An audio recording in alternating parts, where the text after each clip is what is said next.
नमस्कार प्रिय दर्शकों, हाजिर हूँ मैं आज एक आप चाहे उपाय कह लीजिए, चाहे ज्योतिषीय योग कह लीजिए, कोई भी नाम दे सकते हैं क्योंकि इस वीडियो में पति-पत्नी में अनबन क्यों होता है, यह हम जन कुंडली से जानेंगे भी और अगर हो रहा है तो उनके क्या-क्या उपाय हैं और किन-किन कारणों से हो सकता है। ग्रह कारण, ग्रह बाधा, अन्य बाधाओं पर चर्चा करेंगे, आप बने रहिए वीडियो पर, धीरे-धीरे समझ जाएँगे। देखिए सबसे पहली बात अनबन होता क्यों है? इस पर हम चर्चा करें तो कभी-कभार जन्म कुंडली जब विवाह के पहले जन्म कुंडली मिलान की जाती है, तो उसमें पंडित जी लोग अष्टकूट मिलान करते हैं। ठीक है, अपनी जगह बिल्कुल सही है, किंतु उस अष्टकूट में एक होता है नाड़ी दोष, गण दोष, भकूट दोष। कुछ लोग नाड़ी दोष कहते हैं ब्राह्मणों के लिए है, चलिए खैर नाड़ी दोष संतान के लिए होती है कोई बात नहीं। गण दोष मित्रता के लिए होती है।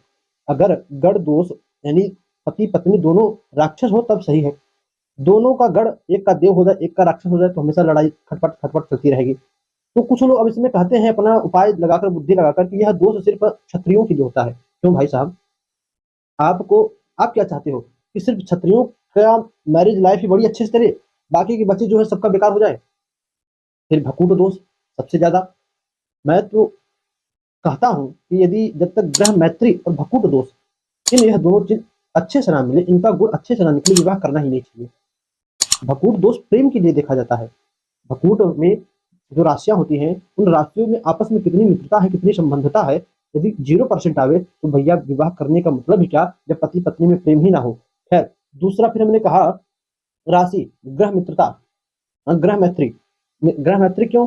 जब पति-पत्नी में मित्रता ही ना हो, रोज़ लड़ाई करे, रोज़ अलग हो, रोज़ लड़ाई करे, रोज़ अलग हो, क्या मतलब विवाह करने का? विवाह के समय अष्टकूट मिलान कीजिए, फिर जन्म कुंडली मिलान कीजिए। कभी-कभार आप देखिए पुरुष की कुंडली के सप्तम भाव में पापक ग्रह बैठे हैं प्रबल होकर, तो स्त्री की कुंडली में सप्तम भाव में शुभ ग्रह बैठे हैं सौम्य भाव होकर। ये भी हमेशा एक-दूसरे को टकराव देंगे। टकराव का मतलब पति हमेशा पत्नी को प्रताड़ित करेगा या पत्नी की कुंडली में पापक ग्रह बैठ जाए, पति की कुंडली में शुभ ग्रह, तो पत्नी जो है पति को प्रताड़ित करेगी। कुंडली भी मिलान करनी चाहिए, अष्टकूट तक सीमित रहिए, तो कुंडली मिलान करिए विधिवत, ये हो गया। उसके बाद कभी-कभार पति-पत्नी को जब दोनों को चाहे नाम राशि से, चाहे चंद्र राशि से 7.5 शनि की चलती है, तब भी उनके बीच में अनबन होती है क्योंकि मानसिक टेंशन बनता है उस समय, वो ना उसकी बात बर्दाश्त करेगा, ना वो उसकी बात बर्दाश्त करेगी, तब भी आपस में जो है अनबन होती रहती है, लड़ाई-झगड़ा होता रहता है। एक कारण और आता है निकल कर, राहु, सूर्य, मंगल जैसे पापक ग्रहों का कुंडली के शनि जैसे पापक ग्रहों का कुंडली के सप्तम भाव में होना, यह भी जो है विवाह विच्छेद कराने की स्थिति रखता है। यह भी पति-पत्नी में अनबन कराता है, लड़ाई-झगड़े करवाता है। अथवा इसी के साथ-साथ जन्म कुंडली में सप्तम भाव को ले लीजिए, सप्तम भाव में या कुंडली के अष्टम भाव में या सप्तमेश के साथ सप्तमेश नीच हो जाए, सप्तमेश पाप पीड़ित हो जाए, सप्तम भाव पाप का त्रिदोष में चला जाए, ऐसी स्थिति में भी जातक का पहला विवाह खंडित होता रहता है। दर्शकों, एक कारण और खूब उभर कर आता है, गुरु में शुक्र की अंतर्दशा या शुक्र की महादशा चले, गुरु की अंतर्दशा चले।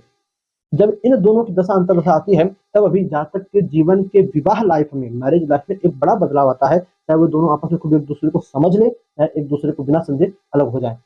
क्योंकि गुरु शुक्र दोनों विवाह के कारक बतलाए गए हैं। जब दोनों के जीवन में एक जैसा गुरु में शुक्र का या शुक्र में गुरु का दशा अंतर्दशा आती है, तो भी अनबन या लड़ाई-झगड़ा के चांस बढ़ जाते हैं, या तो वो दोनों खुद एक-दूसरे को और समझ कर एक-दूसरे में बंध जाते हैं। अब मान लीजिए, ये तो हो गई ग्रहों की बात, कैसे क्या बनता है? किसी की लाइफ में ये चल ही रहा हो, ग्रह दशा आ गई, चल रही है और बाद तलाक तक पहुँच गई है, क्या उपाय करें? सबसे पहले आप देखिए किस ग्रह के कारण ये हो रहा है।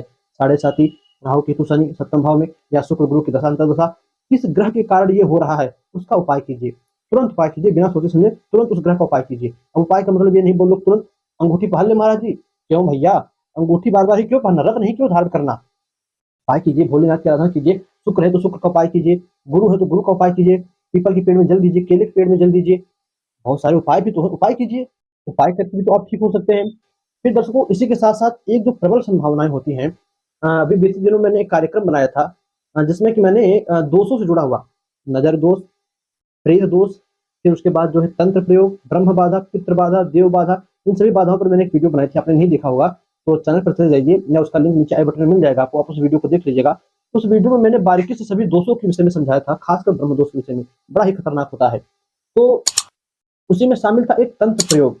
मैंने कहा था कि ऐसे तो ज़्यादा पॉसिबल नहीं है आज के समय में ये इन सभी चीज़ों को तंत्र को उतना साकार करना मार विद्या के लिए, किंतु उच्चाटन विद्या में यानी एक दूसरे को अलग करने की विद्या में यह तंत्र प्रयोग कभी कभार बड़ा अच्छा साबित हो जाता है। क्यों?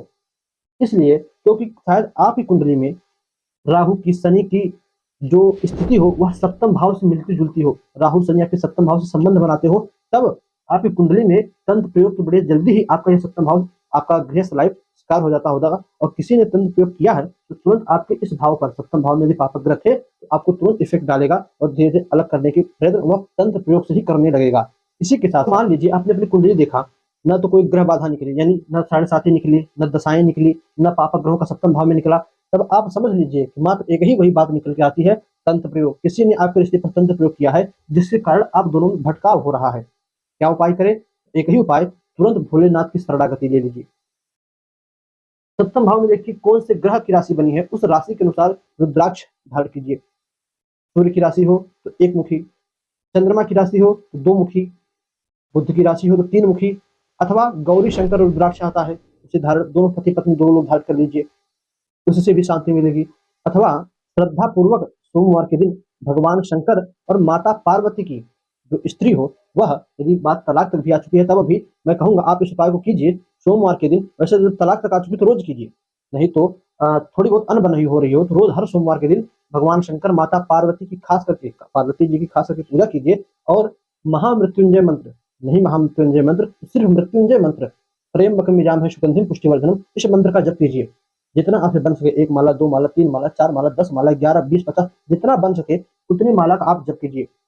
भगवान शिव की आराधना कीजिए, पार्वती जी की आराधना कीजिए। ओम पार्वती दिव्य नमः, इस मंत्र का भी जप कीजिए। आपकी पति और पत्नी के बीच जो मैरिज लाइफ चल रही में दिक्कत हो रही है वह तुरंत दूर हो जाएगी।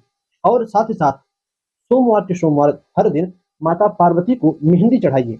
आपको सिर्फ पैकेट वाली मेहंदी, पैकेट वाली नहीं, मिल जाए आपको तो मेहंदी के पत्तों को पीस कर लेपन बनाकर उसे चढ़ाइए। अगर ना मिले तो आप देखिए एक जो है पाउडर में मेहंदी आती है, जो कुप्पी की आती है पैकिंग भरी हुई, वो नहीं, एक पाउडर की आती है, उस पाउडर वाली मेहंदी को कटोरी में उझिल कर, पानी मिलाकर, दूध मिलाकर, जिससे भी उसे बनाकर उसे आप पार्वती जी को चढ़ाइए। और कुछ समय बाद उस मेहंदी को औरतें अपने हाथों में लगा ले, उससे भी उनके सौभाग्य की रक्षा होती है और जो दोनों बीच में अनबन चल रही थी वो अनबन दूर होती है। दर्शकों, ये कुछ उपाय और कुछ ग्रहों की युतियां थी जिसके कारण पति पत्नी के बीच ऐसे अनबन होती रहती है और बात तलाक तक जाती है। दर्शकों, अगर किसी के, आपके घर परिवार रिश्तेदार में किसी के साथ ऐसा हो रहा हो तो एक बार आप इस वीडियो को उसके पास अवश्य भेजिए और वह इन उपायों को जरूर करे। भाई भगवान तो नहीं, किंतु हाँ अपने ज्योतिष शास्त्रों के माध्यम से और जो भी हमारे वैदिक उपाय हैं उनके आधार पर इतना तो जरूर कह सकते हैं कि जहां बात खत्म एकदम द एंड की थी वहां द एंड तो नहीं, क्लाइमेक्स से तो थोड़ा बच जाएगा। उसके बाद आपके ऊपर व्यवहार, आपके व्यवहार पर निर्णय होता है। आपकी ये जो बोलने की शक्ति है वो कितनी तीव्र है, इसको भी थोड़ा कम रखिए। हर जगह उग्र भाषा का ही प्रयोग नहीं कर सकते। बाकी भाई सब लोग समझदार हैं, कुछ कहने की जरूरत नहीं।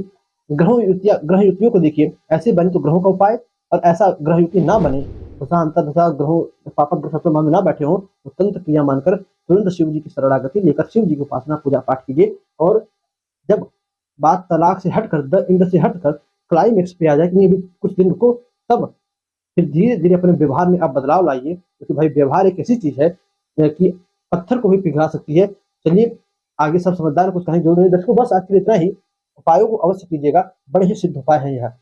इजाजत दीजिए, पुनः से मुलाकात होगी किसी नए उपाय के साथ, किसी नए ज्योतिषीय सूत्र के साथ। तब तक के लिए नमस्कार।